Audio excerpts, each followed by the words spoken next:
आगे बढ़ेंगे, बड़ी खबर आ रही है उससे आपको रूबरू कराएंगे। बड़ी खबर, बड़ा अपडेट, ब्रेकिंग न्यूज।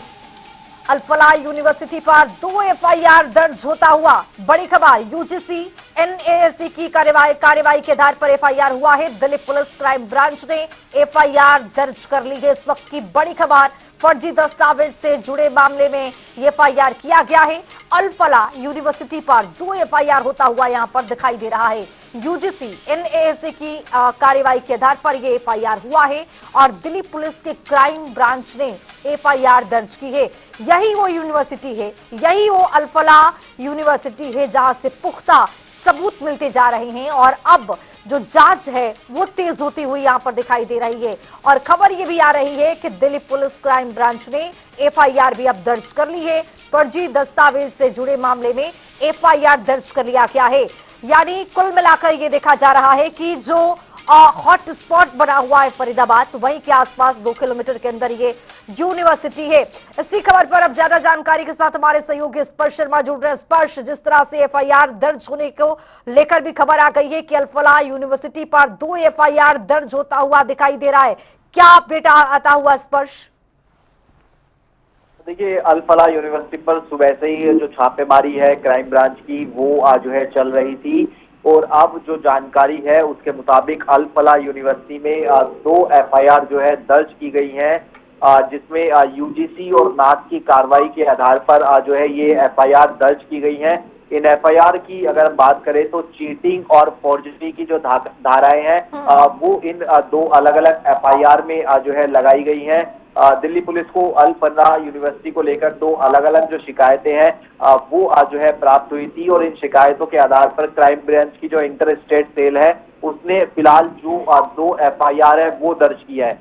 दावा अल-फलाह यूनिवर्सिटी की तरफ से ये किया गया था कि यूजीसी की धारा 12B के तहत जो मेडिकल कॉलेज संचालित करने की मान्यता है वो उनके पास है, लेकिन जबकि दस्तावेज जांचे गए तो उसमें जो है उनके पास इस तरीके का कोई दस्तावेज नहीं था जहां पर उसको धारा 12B यूजीसी एक्ट की तहत मेडिकल कॉलेज जो है संचालन करने का जो है उनके पास में आधार हो। और उसके साथ साथ जो यूनिवर्सिटी की तरफ से ये भी प्रचार किया गया था कि ये यूनिवर्सिटी जो है ना यानी एनएएसी से एक्रेडिटेशन प्राप्त है, लेकिन ये भी जो दावा था यूनिवर्सिटी का वो भी जो है फर्जी था और अवधि जो है उसकी समाप्त हो गई थी उनकी एक्रेडिटेशन की। तो इन्हीं 2 बिंदुओं को ध्यान में रखते हुए जो फिलहाल एफआईआर है वो जो है दर्ज की गई है और जो है गंभीरता के साथ में हम जानते हैं किस तरीके से अल-फलाह यूनिवर्सिटी की बात की जाए तो उनकी जो तमाम दस्तावेज है, सबूत है, उनकी जो जांच है फिलहाल की जा रही है।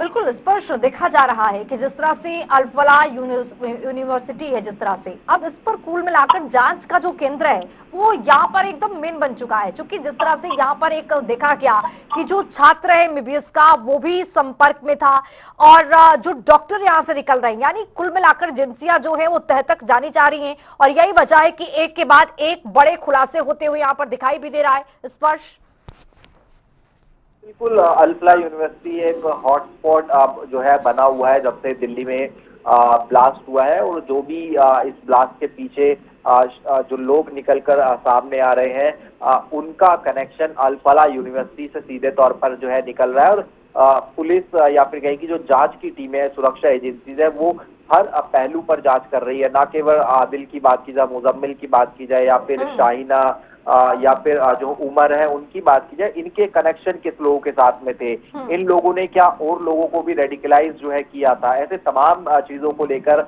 फिलहाल जो अलग अलग जो एजेंसीज है, सुरक्षा एजेंसीज, वो जांच कर रही है। और आने वाले समय में जो ये भी कहा जा रहा है कि जो कई अधिकारी अल-फलाह यूनिवर्सिटी से जुड़े हुए हैं या फिर अल-फलाह यूनिवर्सिटी का जो ट्रस्ट है उससे जुड़े जो प्रतिनिधि हैं उनको भी पूछताछ के लिए जो है सीधे तौर पर जो है बुलाया जा सकता है और कार्रवाई आने वाले दिनों में भी देखने को मिलती हुई नजर आ सकती है। स्पर्श, मेरा अंतिम सवाल ये है कि जिस तरह से यहाँ पर डॉक्टर लाइन बाय लाइन देखा गया कि किस तरह से यहाँ पर उनकी जांच पड़ताल हुई और कितने बड़े डॉक्टरों की यहाँ से गिरफ्तारी हुई, लेकिन अब देखा गया कि छात्र भी इसमें संलिप्त होते हुए नजर आए।